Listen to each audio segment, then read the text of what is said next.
So, I'm here today to tell you about how menstrual blood can save your life. And Muse Bio is the company that's going to do so.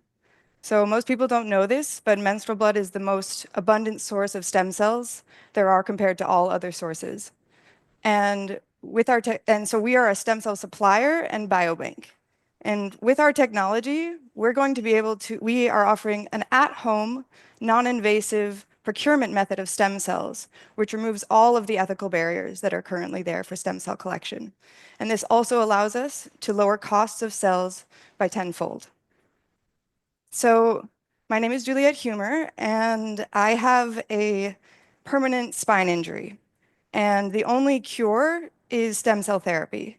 However, I am not able to afford that therapy. So I wasn't satisfied with this answer, and I decided to put together a team of experts to help me solve this problem.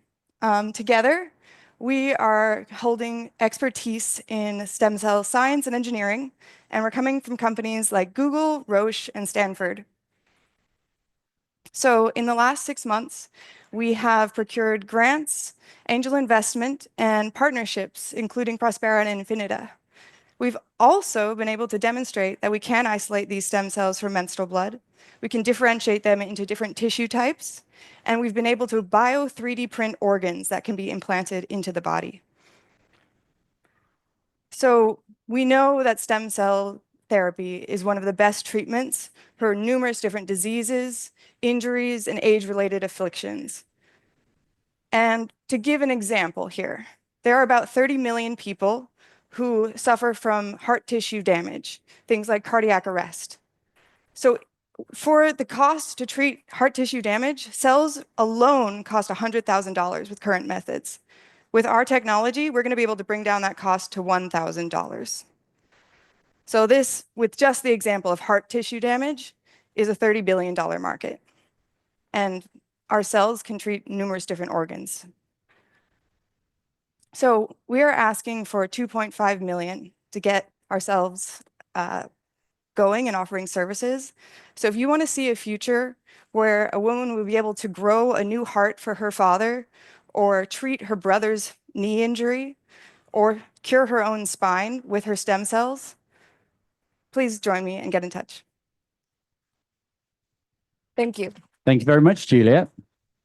So we've got 2 minutes for questions and answers. So does anyone in the audience have any questions? I'm going to run down and give over a microphone. Anybody? Anyone at LBF? Oh, yes, we do. We have a question.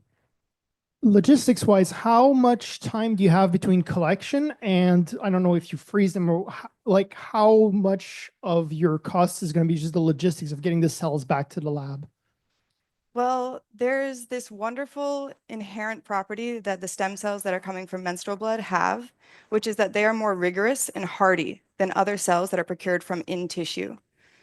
As to why that is, it's not certain, but the cost itself of developing this transportation, we've already got LOIs with companies that are currently working on this specifically.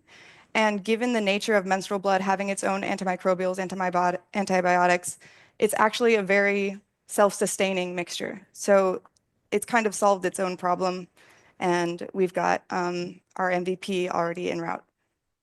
Brilliant. We have a question here on this side. Yeah, questions over at LBF?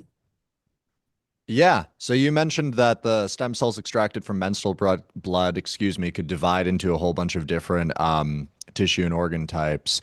First, I was wondering how like multipotent, pluripotent they actually are. And then second, since I assume you're just collecting the blood, right? And the cells are continuing to grow in like that natural culture as they make their way to you.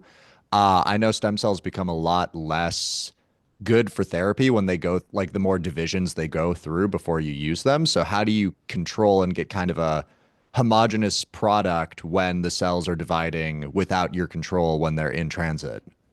Great question.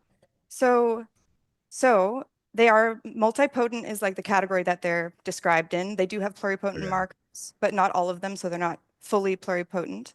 But for companies that are creating iPSCs, this is a great starting point. There's far less processing that needs to happen to become pluripotent. So that's one point. And then secondly, Our proprietary solution for during transportation allows for these cells to become stable and not be differentiating and duplicating en route. So Brilliant. they have quite a bit of they have a lot of passages and proliferation capacity at 19-hour doubling time. So Thank you very much. Yeah. Yeah, that's brilliant. We've run out of time for you. So thank you everyone for Juliette.